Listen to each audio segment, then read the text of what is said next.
Oh, here's your Backstage pass. Right, quiet on the set. Action! Welcome to Sedona's Backstage Pass with Shondra. This is your inside look into culture, curators, and creative artists. And now, your host, Shondra. Thank you for tuning in to Backstage Pass with moi, Shondra. That's me, 106.5 FM and 780 AM Mellow Mountain Radio. It's wonderful to have you here. Thank you for spending your morning with me. I have two fabulous guests that we're going to hear backstage stories about. Just really, really fun. And I want to thank my sponsors right up front. Sefton Engineering, Sedona Heritage Museum, Quicker Cleaner Car Wash, and Sedona's New Day Spa. Thank you, guys. Without them, I couldn't do this for you. Let's just go ahead and start with our events calendar. Now, instead of telling you about individual events that are happening, I'm going to mention to you some websites that you can visit and take a look yourself and see all the fantastic things that are going on here in Sedona, whether you're a resident or a tourist. Let's start off with the city of Sedona. If you visit their site, sedonaaz.gov, you'll be able to check out their Red Dirt concert series, which is starting. This is a free admission concert, and it's every week, and it just started last Saturday. I think was Saturday. Well, you'll check it out. You'll find out. Make sure you do that. Also, Vino de Sedona, which is a wine bar here. I understand they're going to have a fantastic Mother's Day special, so make sure you check that out. And they have all kinds of great entertainers, singer-songwriters, lots of single guitarists, keyboardists, wonderful outside area to just chill out and drink your favorite wine. And they have a huge selection of wines. Sedona Art Center.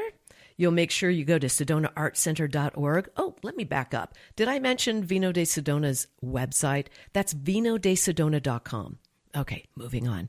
Sedona Art Center. sedonaartcenter.org, and you'll find out about all kinds of local artists that have their wares featured right there in the galleries of Sedona Art Center. Plus, they have the Dennis Ott Ceramic Studio, where you can actually visit and watch people throwing pots and lots of goodies to buy there. Sedona Film Festival. That's the Sedona International Film Festival, one of my all-time favorite film festivals in the country. I've been to many. And if you want to see films on an ongoing basis, you can at Mary Fisher Theater and the Alice Gill Sheldon Theater. Go to sedonafilmfestival.com. You'll find their entire schedule. And one more, Sedona Public Library.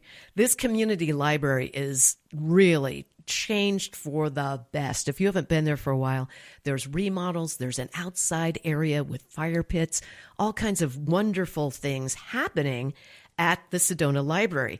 Go to communitylibrarysedona.org and you can see all the things happening there. All right, it's time for our first guest, and you're going to love him. It's Luke Sefton from Sefton Engineering. Thank you, Luke, for being here. Oh, glad to be here. I'm glad to be part of this. I enjoy working with you on all the different projects, and I'm a proud supporter of the Dead Quilters Society, and that was really neat to see. Oh, I'm so glad that you came, too. You know, that was at the Old Town Center for the Arts on the 25th and 26th of April. It was great to have you there. Luke, you are so involved with community, and you are an engineer. I know this has nothing to do with trains. I know that because you don't have a hat. You're not wearing one. Well, that's why I know he's not a trained conductor engineer. You know. Yes. Where is your hat? What kind of hat do you wear? What do you do? Well, I'm curious. I always say I'm a civil engineer, and that's the ones that are nice, but okay. never. But civil engineers, that's what I got trained in structural. And we design roads, infrastructure. Structurals will do bridges and buildings. And so it's kind of like everything to make your life better and to get you around is what civil engineers do. Very intense gig. Sewer, water, riverways, and flooding. Complicated. Lots of things. And you have a whole team over there at Sefton Engineering, and they are wonderful people. Absolutely. I know many of them. They're terrific. I'm fortunate with not only the people that I have working with me, but with the clients I have. They've been repeat, and they're all good friends. And I'm able to kind of say, we want to do this project or this project. with this developer because they're all, we've developed good relationships over the years. That's wonderful. So many of you probably don't know this, but Sefton Engineering helped with the engineering, or did all the engineering, I should say, for Mariposa, Ambiente, the Jack Jameson Memorial Park. Were you part of that one as well? We serve on that committee together. It's how I met you. And also, recently, you did something with the Yavapai Apache Nation. Tell us about that. Yeah, for the last 12 years, I've been working with them on their affordable housing. So it takes a lot to get the tax credits, and we've been very fortunate to get them most of the time. The people I work with over there have done a phenomenal job of being able to. It's a competition to get the tax credits, and they have turned the state upside down because normally you have rural set-asides, you have urban set-asides, and tribal set-asides because usually the tribes are out remote like Yavapai Apaches are, but they were able to figure out how to get the points, and so they've been able to qualify for any of the tax credits. So it's been great, but we've, I don't know, a couple hundred homes now. Wow. If you go out there by 260 and Cherry Creek Road, you'll see all that area out there. We got another 38 homes that are just now doing the foundations. We just finished 45 homes there, and we have 8 there that our members can buy, can own, and then we're going to do 3 houses for transitional, which the chairwoman for the nation was very happy about because then they can bring people back that are having like addiction issues or mental issues so that they can have this housing to be on the reservation and with the counselors and everything. Bless you for doing this. I mean, really. And I know that has to be a team of people. Is that your team, or is it more than that? Well, it's the Yavapai Apaches have figured out how to do it, and when we go and do presentation to other nations to try to show them how to do it, they're like, "Well, can't you do this for us?" We don't. No, they figured it out how to do it for themselves. They're not looking for. They do their own construction management. And they take that money that would normally go to the developer, and then we do a gymnasium. We've done a huge cultural conference center with a gymnasium, and now we're doing a teen center and another gymnasium, and hopefully in this next phase we'll do a senior center, all for tribal members. Fantastic. Good work. Good work, man. And the good thing about that is that any housing that gets built in the Verde Valley is housing that we're not competing for. So a lot of these members are here so they can move into their tribal housing, and that frees up other homes for us too, and bring home those members that haven't been able to come back to the Verde Valley. Beautiful. Thank you for doing such good work in our community and helping out. I mean, it's really amazing. Very honorable. Thank you. Now, as you know, this is a show about stories behind the scenes. So a lot of you don't know this. I'm going to share something with you right now. I know you don't mind. Luke grew up with parents who owned a funeral home. Matter of fact, you lived on top of the actual funeral home. What in the world was that like? And I'm sure your family wanted you to continue on in that business, but you did not. Oh, yeah. Well, my older brother became a doctor, and my mom was a nurse, and my other brother became the funeral director. And I was kind of split between which way I wanted to go. I kept changing my mind, and somehow I ended up being a civil engineer. That was the compromise. Right. But growing up, you had to learn how to deal with people, and I think that's been one of the parts that is my personality, is being able to deal with people in stressful situations, because you're dealing with people in the worst time of their lives, and you have to be able to just not take it personal and be there and be compassionate of what they're doing. And like I was saying, I go, when I was a kid, I would come home being upset about something, and my mom goes, "Are you having a worse day than the people down in the funeral home?" And I would just get frustrated. Right. But that was a card she pulled, but very nice. And then my dad wrote the local newspaper article every week, just about community stuff, and that wasn't fun either because all my teachers would be laughing about I would get in trouble, and my dad would put it in the paper. Oh, that's not nice. I know, Gosh, but what's he thinking? it was very humorous. But now, but not then. No, not then. Yeah, no. That's funny. So. Were your friends? How did they feel about this? Was it kind of weird, like with friends, or did they think it was cool? What was that like? I don't know if we ever really focused on it. I did have a couple neighbors, friends, I played, and I said, and they go, well, my parents don't want me to come over to your house. I'm like, why?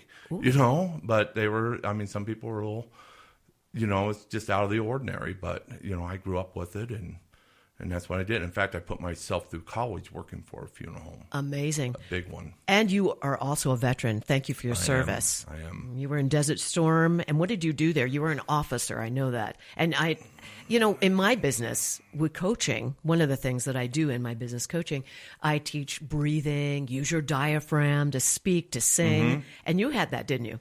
Yeah. When I first started going to officer candidate school, I had a very low voice and couldn't shout, and so the drill instructors had me stand out there, and they would hold my stomach, or I would have to hold my stomach yelling until I was able to project my voice. And it's really good because I can do it right now, but I can't turn it off sometimes. Right? You got a big voice. Yeah. A really good voice too. It cares out there. But yeah, I was in the Desert Storm. I was in charge of ammunition. I was actually in the middle of Saudi Arabia, kind of remotely. So I got to know a lot of the locals and everything and the culture real well. So that was kind of cool. But, there's definitely a different way of life there. Oh, yeah. You don't do anything. They can't go outside their community without the proper paperwork. Wow. And it's really, luckily I had the American flag on, but otherwise I wouldn't have been worth anything. So. Yeah, that's, thank you for your service. That's a lot. I know you have a lot of stories. Anything crazy happened to you over there? Something we can talk about that, Boy, I lived a lifetime every day. And then. When you say that, what do you mean? There were 18, 20-hour days of just dealing with anything from, ammunition in the wrong place or stolen ammunition or, I got called and my colonel said, you're going to Kuwait. And I said, sir, I'm not done here yet. And he goes, the MPs are on their way to take you to Kuwait. What happened was that they lost accountability of all the war reserves up in Kuwait. And at that time, Iraq was acting up and the president wanted to go forward and put the combat units back on the border. Well, they couldn't because they didn't know what their accountability was. So I walked into that. But 10 weeks later, I had it all fixed and did well. I mean, it was a lot of pressure, but I'll bet. So nothing compares to that, but to have a bunch of generals all yelling at you because they all were looking for somebody to blame, and I was just a first lieutenant. So, that is so not fun. But, I'm laughing, but not good. Got it. Yeah, that's the pecking order just coming down on you because you're the one. Yep. Yeah, not fun. Not fun at all. Well, I want to thank you for all the community service that you do. I think because you grew up the way that you did, you do have this compassion for people. Obviously, your family was very involved in community with the newspaper and all of the things that they were doing, and they were teaching you what you're using now in your business. Yes. The nicest engineer, the nicest civil engineer that you will ever meet here in Sedona, and always giving, always giving. I've been at many fundraisers, and there you are. Is that okay to say on the air? Because you may get a lot of phone calls now. That's the problem. It's like, Luke Sefton. Okay, all right. No, but you have to know how much you're appreciated here in the community. Oh, I enjoy it. And if you get involved in the community, I have so many dear friends here. You and, Deb and, your group of people and, New Day Spa and Mike Stevenson, a lot. You just get involved and they all become good friends. And like we did the park, and now I helped James Muir with the chapel, and now I'm helping with a couple other roundabout artwork. That's right. it's like, yeah. That's coming in. You've got something coming in, 2 pieces, right? A couple things. Tell us about that. Well, James Muir is doing a new piece for the Chapel Roundabout, Ooh. and he's working on that. And then Mark is doing one that's kind of an interesting piece that lines up with the solar stuff, solar solstice, I guess. Okay. So it's beyond my knowledge. So but you know so much. Yeah. Like you don't need all that. How much Yeah. can you hold in your head? I always say that. Mm-hmm. You know, it's only so much. But thank you for doing that too. It's bringing beautiful art to the roundabouts. And a big shout out to Nancy Latanzi because she's with the city and she is so involved. She's the one who started this whole thing, right? With the city of Sedona, the art in the roundabouts. I didn't know that you were involved in that. I'm not surprised. Just helping out with some of the stuff. It's good. It's very good. Well, I'll tell you what, if you're out there and you are needing any kind of expertise with civil engineering, you definitely want to go to Sefton Engineering. You know, say hi to Luke and his team. Great people. They care. This is the thing that I really am impressed with. Everybody really cares. Right. You know, it's not just about the money. It's not just about all of the prices and all the things that we can get. You know, it's really you want to give and do a great job. Very integral. Hard to find in the business you're in. Yeah. No, I tell them we're going to finish the job regardless, you know, and we want to make sure our clients are happy. And we're going to finish the job, and then I want my employees to be happy and well taken care of. And, Yes. And then we'll worry about the rest, you know. Good. That's really good. I should always keep that in my mind, what you just said. Don't worry. Don't worry. Be happy. There you go. Thank you, Luke, so much for being with us. It was so interesting, and we're going to have you back next month. Everybody tuning in, I want to thank you for listening. Stay with me. We are going to go to a commercial break.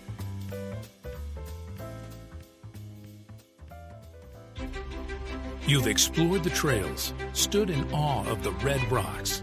Now, discover how Sedona became Sedona. The Sedona Heritage Museum tells the story of Red Rock country, from ancient cultures to today's vibrant community. It's interactive, family-friendly, and open year-round, indoors and out. Sedona Heritage Museum, preserving and sharing the soul of Red Rock country. Plan your visit at sedonamuseum.org or call 928-282-7038. Need a clean car fast? Come to Quicker Cleaner Car Wash. We'll have you sparkling and back on the road in just minutes. Whether you're after a quick shine or a deep clean, you'll get top quality service, eco-friendly soaps, and smiles all around. Drive up, shine up, and feel good, all without slowing down your day. And look like a star in your car. Located in West Sedona on Highway 89A. For more information, visit quickercleanercarwash.com. And now more of Sedona's Backstage Pass with Shondra. I am so thrilled to have my special guest with me today, Gail Edwards. Gail is a dear friend of mine, and you would know Gail Edwards. She's been on so many TV shows, so many series, lots of movies, and we're going to be chatting right now. Welcome, Gail. Thank you. Thank you. So happy to be here. So wonderful to have you here. Thank you, Shondra. Okay, I just have to tell you, I am enamored by the fact of how your career has moved, and it's just this huge flow of success everywhere. You've got to tell people the TV shows, besides the fact you were on Full House as Bob Saget's love interest. Yes. So for those of you who grew up with Full House, tell everybody the other ones. Sure. At the same time I was doing, working with Bob, I was doing the fast-talking mother of 6, Sharon Lemure, on a show called Blossom. And before that, I did 130 episodes of It's a Living, which was with the crazy piano player, and we were in the little Snow White outfits with a lot of cleavage. But a lot of people might know me also from the Sizzler commercial that ran forever, and it was the 3 girls, and the Dr. Pepper commercial won a Clio, and I did a Kodak with David Copperfield, and then if you go back to just guest starring shows. I started on Taxi. I did an episode of MASH, Happy Days, Lou Grant. They were going back. Barnaby Jones, Touched by an Angel. I mean, I just was the 2% that work in this business. I was working. No, I mean, really. And you had some amazing things happen. Like, you didn't even have to try. I mean, you've got to tell the story about the beach. We are here on Sedona's Backstage Pass. It's all about behind the scenes, right? So who would ever have known? I didn't know this story about how you met Spielberg. Yes. I was friends with, I want to say, is it David Gary Goldberg? But everybody knows him as Gary Goldberg. And he was the creator of Family Ties, ultimately Spin City. And I was... I met him through a friend, and I was giving his daughter piano lessons and kind of house sitting, and he knew I was an actress, and he actually had me in to do a reading for Lou Grant, because he was a producer on Lou Grant and a fabulous writer. And I didn't feel like my audition was going that well, and he wanted to be an actor before he moved on to writing and producing and all the rest of this. He got up out of his seat and came at me and got a sincere response out of me, and I got the part. Oh, I love it. And it was with, I think, D. Williams. It was on, is it D. Williams? Oh, that was the mother on E.T. Yes, D. Williams. D. Williams. Yes. So it was with her. We were like hookers. Oh my gosh. Anyway, and on Lou Grant. So he forced a good performance out of me, of sincere performance. And so I got that part, and we remained friends. And I had a standing invite to every 4th of July. He had on Broad Beach, he had a beach house out there. And I would sing. I'd bring my guitar and sing and all the rest of that. And the sun's going down, and there's a bonfire, and we're all out on the beach. And I mean, small, just family, not a lot of people. And real quickly he goes, "Quick, sing When You Wish Upon a Star. Sing When You Wish Upon a Star." And I'm like, well, oh, okay. And so a cappella, I started to sing it. And this gentleman walked up to this bonfire, and I looked up and I kind of sang a little to him. And he put his sunglasses down like he was very moved. And I thought, well, that's nice. And because you know me from the Dead Quilters, I'm very sincere. And then he moved on down the beach, because he had a beach house on this same beach. And Gary turns to me and he goes, "You have no idea who that was, do you?" I went, "No," because he knows that I wasn't he said, "That was Steven Spielberg, darling."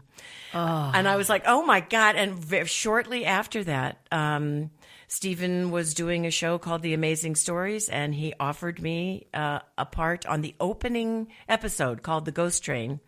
Awesome. I know. 2 weeks at Amblin I got to play. Oh my God. Oh so my much gosh. fun. I mean, really, what's really wild is we always hope that something like that is going to happen. Yeah. And you hear these stories. Remember the old stories of she was in the drugstore. Lana Turner. Right? Right, wasn't it? Yeah, I know. She was at the counter and she was spotted. Yeah, she was spotted. "Are you an actor? I'd love to have you on my show." That kind of thing. I mean, when does this happen? It happens to you. And there were 7 other roles that were just handed to you because of your talent. It is one of the plum prizes in Hollywood if you don't have to audition. Yes. And I mean, after I did 130 episodes of It's a Living, the writer-creators of Benson, they had me come in to audition. So it's like you kind of go, really? You're the same producers, but that's okay. You got to suck it up and show up. But the people that have just given me parts. Hold on one second, because thank you, by the way, for having me, because I went to my Wikipedia page and I forgot a lot of stuff, and I saw a lot of this stuff. So Anson Williams, when I did Happy Days and I sang with him, he did a movie of the week, and he met with me, but he didn't make me read. He just gave me the part. Steven Spielberg gave me the part in The Amazing Stories. Gary Goldberg gave me a part in The Last Resort without auditioning, and he offered me a part in Family Ties. And I was heading out to go to Europe with some stupid boyfriend, and I didn't take it. It won the Humanitas Award, and guess who did the part? Gina Davis. So Don Rio gave me the part of the mother in Blossom, the fast-talking mother. Martha Williamson gave me the part on Touched by an Angel. And the most important, Dev Ross and Shondra Jefferson gave me my fabulous part in the Dead Quilter Society. I want to tell you So something. there. I want to make sure that everybody knows this about you. You are the most humble, kind, and sincere, and you're incredibly authentic. We meet people all the time, and we go, "Oh, they're going to be so nice," and and they end up not being that way. This is like you are the way you are. What you see is what you get, and you're so sweet, so kind. Thank you. And I love so you too. talented, so talented. Thank you. Well, I've met those people. I've worked with those people, and I thought I am never. I started with this business because I wanted to give the light and love that I got when I would disappear into the sound of music or, a show on stage or a television show, whatever. And that's, I always felt the people that were like, I'm going to get my Oscar by the time I'm 30. I thought, well, I never felt that way. I thought, I just want to give back excuse me for banging your table there. I want to give back what I got. And I felt like it was kind of like a protection. And I didn't like those people that were like, it was like they're just obnoxious and boring. Who wants to be that? No, it's so icky. Yeah. And it's so disappointing. Yeah. I mean, my mom was a talent agent, and at one point she was managing a big group that she actually tied to the name of Dan Blocker. So as children, we were on the set of Bonanza, and we also saw Lucille Ball taping her show, and a bunch of other people, Gomer Pyle, all these. I'd go back. Cool. I was like maybe 8 or 9. And some of these people, you go up and ask for an autograph, and they weren't very nice. No. And as a child, it really kind of does a thing. But I also have felt that you should be privileged you should be honored, rather. If someone asks you for your autograph, for God's sakes, give it to them. Yes. Be kind. If people are watching you, they're supporting you. It helps your career. Jeez. Yeah. So now I let's agree. talk about stage. First of all, I also want to mention that Gail is a fantastic director. You're also a songwriter. Wonderful lyricist, fabulous. Thank you. And you make my songs sound so brilliant. I have to tell you, when you started singing your solo in the Dead Quilter Society, it made my heart melt. I It loved was a treat to sing your music, my darling. Oh my God. So it's just a treat to have you in our show, and you're so involved, it's so invested. It's wonderful. Well, let's talk about stage. You were Sandy in Grease with Peter Gallagher. Oh, Peter Gallagher. Ooh. Oh God, was he gorgeous. Mm-hmm. Easy on the eyes. Nice guy. And I had left New York. I was in New York, which is where I was performing backers auditions for a show where I got a very good management team that managed people like John Travolta, Mickey Rourke, Mary Lou Henna. Wow. They did a lot of the Grease people. And so I did some work there, but then they were like, yeah, you should go west while your face is still young. They say this to you and you're 22 and you're like, really? Anyway, but then there was an audition for Grease out in California, and I auditioned. And interesting again that the director, I went to a show that night, and the director said, I didn't take much of a notice of your audition, but when I saw you with your friends and how silly and fun and goofy you were in the lobby, he went, oh, she's a Sandy. I mean, you just never freaking know. And so, yes, I flew back to New York. We practiced, we rehearsed with all the original choreography, all the original people, James Remar that did Sex and the City. I mean, there were so many people that came from that show. And we did a bus and truck.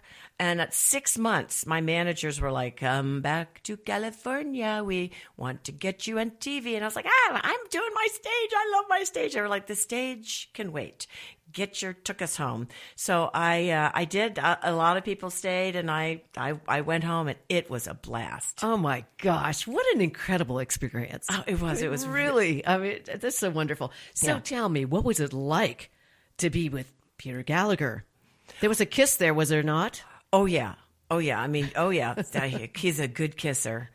He was a good kid. He had a girlfriend and I had a boyfriend, but we didn't do anything bad. But we people thought it was so queer because we were always like snuggling up and kind of kissing on each other. And he was so nice. He was such a great guy. I mean, I wish I could, say more. I'm trying to think if there's any. I mean, there's a couple of things like, my petticoat fell off and I just ran off stage. And I mean, we had such fun scenes. And you're just in a different theater every night. I mean, Yes, I do. Yeah, you've done this type of stuff, but not like that. Yeah, I've not been on a Broadway tour. Yeah. I mean, holy Toledo. And the thing is that theater is like that. We're real cuddly and kissy and all that stuff. And you get to know people. It's just a tight thing. You become a family. Yes, you do. Very much so. It's your tribe. Yeah. But talking about kisses, you also, let's see, what is this story about Michael Keaton? I'm talking about everybody. Michael Keaton. Oh, I got to kiss a lot of good people. I mean, from John Larroquette, Paul Reiser, but the Michael Keaton, and I wish of all the things I have film on, he was doing a show with Jim Belushi. James, the brother. Oh, okay. James Belushi. James Belushi, called Working Stiffs. I remember that. Yes, and I did. I was called Angel in Blue Jeans. Oh my! And I did. I got to kiss him, and I'm like, oh, I would love to have that, but I think the film or something got destroyed in the basement or the flood at Paramount or something like that. But I'm trying to think. I got to kiss a lot of. So, Michael Keaton, it was his first kiss. Yes, it was his first kiss on television, so yes. Ooh. He must have been a little nervous. No, as a matter of fact, he really was. He took control. Oh, good. Of this, and as he didn't like the director was over directing me. Oh, and he was like going, "Let her do. She's got good instincts. Let her don't micromanage. Lift your hand." At that point, you've been there. Come on, a director was actually telling you every move. Every move. I hate that. Why don't you try to like kneel and look up at him? And he said, this isn't working. He kind of defended me and said, let her, get out of her way. I appreciated it. He was very. That was really kind of him. Yeah. To step in like that. Yeah. Yeah. So you must have been you must have been really devastated when Bob Saget passed. That was so shocking. That was so shocking. My gosh. Oh, my God. And he was talk about another nice guy, but very funny. They're all comedians, that Dave Coulier and Bob. But on the set of Full House, they would start going, especially when the little twins were off in school. And, they go until you laugh. And, boy, they could go into the blue area very fast. But right. And other people have tried to make you laugh. You're a tough cookie when it comes to that. You will not break. I will not. Well, I mean, I've had my moments for sure. But I must say, the first time with Bob Saget, is it okay if I tell the story? Of course. Okay. I don't know if people will understand, but when you work with animals and kids, a lot of times they say, they just steal the scene. Well, when the twins, Mary-Kate and Ashley, were really, really young, we had to get dressed up the day before the audience. Full makeup, full regalia, just because if you're standing behind them or a piece of you might be in the scene, they want you, they want continuity. And so I'm all dressed up and they're getting ready to shoot the twins. And this is really all about the twins because I don't know if were they 6 at that point. And Bob Saget comes up from behind me and he goes, "Welcome to hell." And I looked back at him because it's like my first. He was a guest star in It's a Living. And so, I mean, I kind of knew him, but I was like, what? When he went, "You'll see." And then that started they started to tape the twins. And it was like, "Look over here." It was just like an animal. I hate to say it, but it was like, "Look, put the fork down.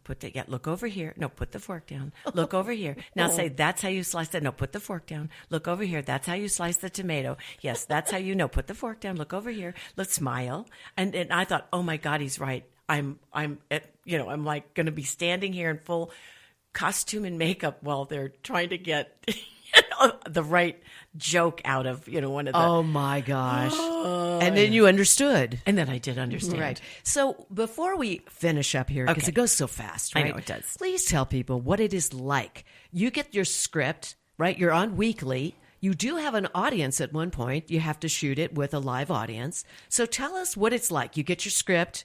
You're learning your lines. How many days do you have to learn your lines? Well, it's so interesting. They're thank God, It's a Living and Full House, and even Blossom, which I was doing at the same time I was doing Full House. Talk about making other actresses angry. But a lot of times it's a 5-day work week, and you come in. I found that the producers always wanted to hear a cold reading. They wouldn't give you the script up front. Ooh. You'd sit around the table. Everybody would read it for the first time. Okay. And then you'd start to put it on its feet. That's Monday. But we had 4 work days. So then Tuesday again. And they come in at the end of the day, the network, the producers, and you do a run through with them, scripts in hand, whatever. Next day, you're in between all that, you're going for costumes, you're doing whatever. Next day, you block it, you work it. The third day, the cameras come in and they get the lighting, they do the blocking. That's very long and tedious. And then the fourth day is the day you shoot, and you're they might work some scenes on that fourth day, but you're in makeup, and they'll do one in front of the audience. Sometimes they'll do one without the audience, or they'll do one at 4, and then they'll do another one at 7. You have dinner in between. Long day. What days. time are you on the set?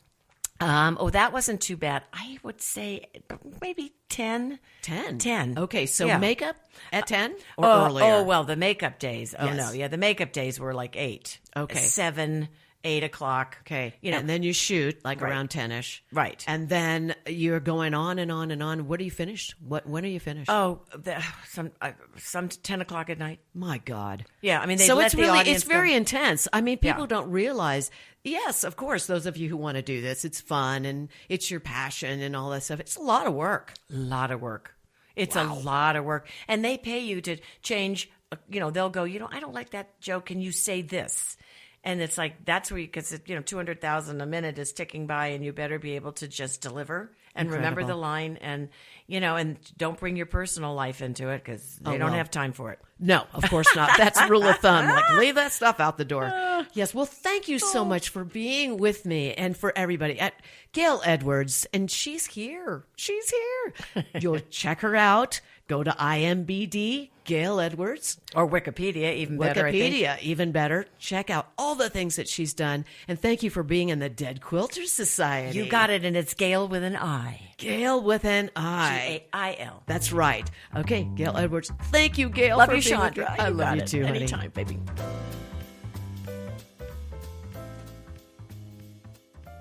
When your project demands precision, experience, and trust, turn to Sefton Engineering Consultants. From expert civil engineering to construction management, we deliver real-world solutions that stand the test of time.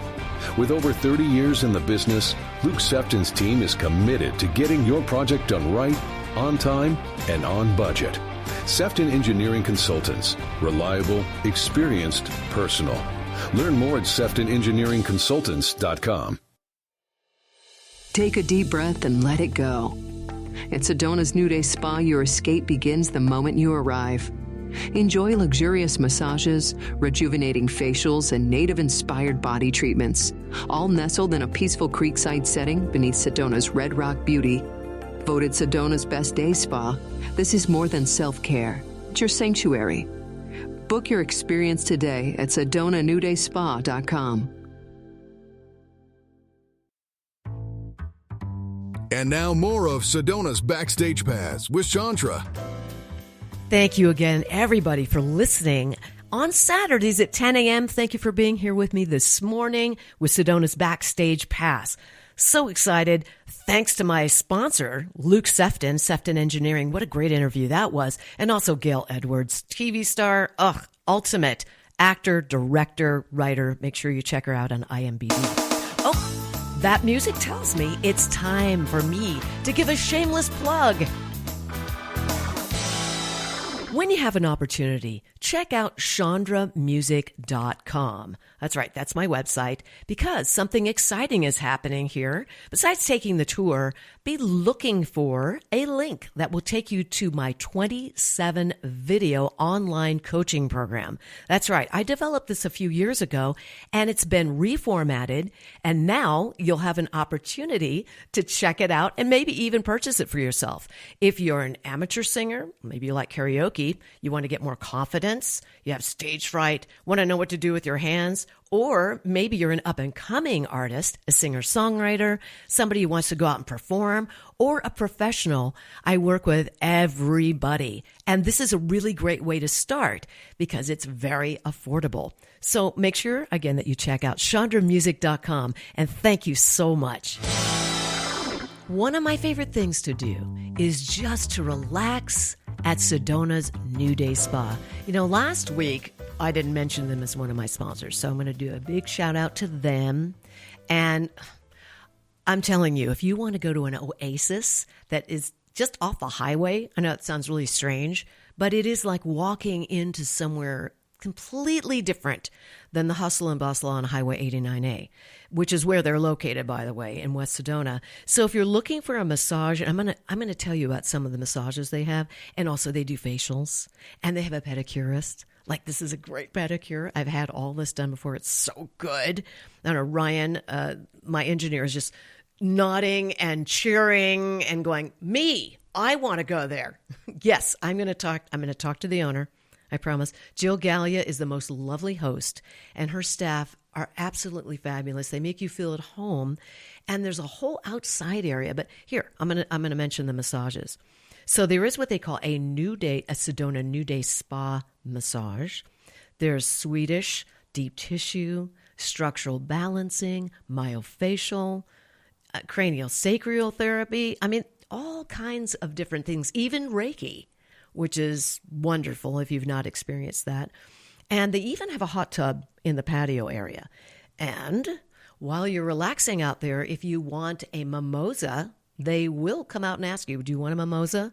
And you can say, sure, or no, I don't drink alcohol. And they will give you a virgin one. All right, just so you know that. Also, they have a beautiful little gift store in their lobby, a room to chill out inside.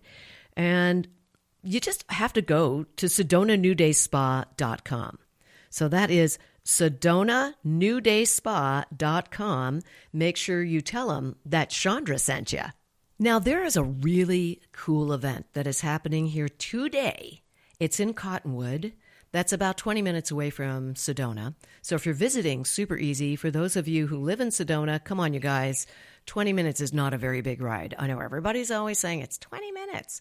No, it's 20 minutes. Most of us have never been born here, right? Most of us have not been born here. We came from big cities. 20 minutes? It took 20 minutes for me to drive for 4 blocks in San Diego. Okay? 20 minutes, Cottonwood. And this is what it is. At the riverfront of Cottonwood, I think you know where that is. It's right by the fairgrounds over there, is the 7th annual Verde Valley Wine Festival. And it's going to be at Cottonwood's Riverfront Park, like I mentioned, from 11 o'clock to 6 p.m. Wine, you guys, wine. And there's live music, and there's culinary treats. I'll say it like this, culinary treats. There's libations, artisans, exhibitions. I'm not talking about, those kind of exhibitions. I'm talking about exhibitors. There's booths. There's fun stuff to do. You can take the whole family. All right. It is in the heart of Arizona wine country, everybody. There's going to be all the wineries there. Take it in. I am going. I think I could use a glass of wine. Those of you who do not drink, that's okay. There's other things that you can drink that are non-alcoholic as well. So have some fun. This is featuring 20 local wineries, beer and spirits, with all kinds of wonderful things going on. Remember, it is the 7th annual Verde Valley Wine Festival. Last Saturday, we heard from Nate Myers, who is the executive director of the Sedona Heritage Museum. I want to tell you about something that's happening on this coming Wednesday, the 14th. At 3:30 to 4:45, you can hear from Nate. Go on down there to Sedona Heritage Museum for his director's tour. It is the coolest. It's only $20. And if you've never been to the Sedona Heritage Museum, this is a great, great thing to attend. It's located at 735 Jordan Road, right in Uptown Sedona. Again, it's the director's tour. And I think maybe Nate had mentioned last Saturday that he does these. They're really, really cool. You want to definitely catch that. And then on May 19th, from 11 to 1, you can actually check out the Verde Valley Weavers and Spinners right there at the Sedona Heritage Museum. These are demonstrations, and they will tell you about what they're doing. It's very cool. I mean, when was the last time you saw a weaver working on an actual spinning wheel? Think Rapunzel, okay? Think Rapunzel. That's what we're talking about. A spinning wheel creating all these beautiful, beautiful pieces. And again, they will be there on May 19th, 11 a.m. to 1 p.m. at the Sedona Heritage Museum. I know that this is not another shameless Shondra spot, but I do want to mention something. For those of you who came to see Dead Quilters at the Old Town Center for the Arts on April 25th and 26th, and all of the rest of you who've seen it before at the Heritage Museum and Mary Fisher Theater, I want to give you a little something to think about. Dead Quilters is now having a website built for the show, deadquilters.com, and I'm going to give you a pre-announcement. This is secret, okay? Little secret on the air. We are building a digital quilt. That's right, a digital quilt where you can click on a patch of the digital quilt on our new website, which is going up soon. All right, it's not there yet. You'll just click on a patch of the quilt, and you can upload, let's say, your mom or your sister, yourself, a cousin, anybody that you want to either memorialize or honor, and it will always be there. Okay, and you could share it with your friends. This makes a great gift, and it's just something we want to do. We are building the threads of the quilt, and when you do that, you're going to also receive a newsletter bi-monthly from my dear Emmy Award-winning writer, Dev Ross, all right, because she's going to be building that. It'll go out bi-monthly, and you'll become a thread of the digital quilt of Dead Quilters. So keep that in mind. And I want to thank Luke Sefton of Sefton Engineering. What a great guy he is, right? A community player. He is involved in so many different things here. So if you need a civil engineer for something, be sure you go to Sefton Engineering. And when you do, ask for Luke and say, thank you for all that you do. I want to thank him for being here today. And of course, the amazing Gail Edwards. You can go to Wikipedia to find all the things that Gail Edwards has been up to her entire career. And she has really done a lot. And I really appreciate her being here and the great stories that she had. I'm going to bring both of them back sometime. That's going to be a lot of fun. And I just want to thank you for taking your Saturday to be here. Just remember, every Saturday, 10 a.m., Sedona's Backstage Pass, we're going to get an inside look on a lot of the creative artists, the sponsors that make this show happen, and all kinds of people that you probably don't know and some that you do know. And you'll hear about stories that we would never know unless you came here to Sedona's Backstage Pass. And a teaser for next week, next Saturday, 10 a.m., here on Mellow Mountain Radio. And by the way, you can hear all the shows there if you want to. In retrospect, mellowmountainradio.com or Apple Podcasts. Here we go. You ready? It's going to be Debbie Johnson of Quicker, Cleaner Car Wash. She's got some stories. We're going to find out what happens at the car wash. And also, Fiddler on the Rock. Tyler Carson's going to be here, and he's actually going to be in studio playing. So excited to have him here. And if you want to know more about him before he even gets here, go to fiddlerontherock.com. All right, well, I'm going to sign off for right now. I will see you next Saturday at 10 a.m. on Sedona's Backstage Pass.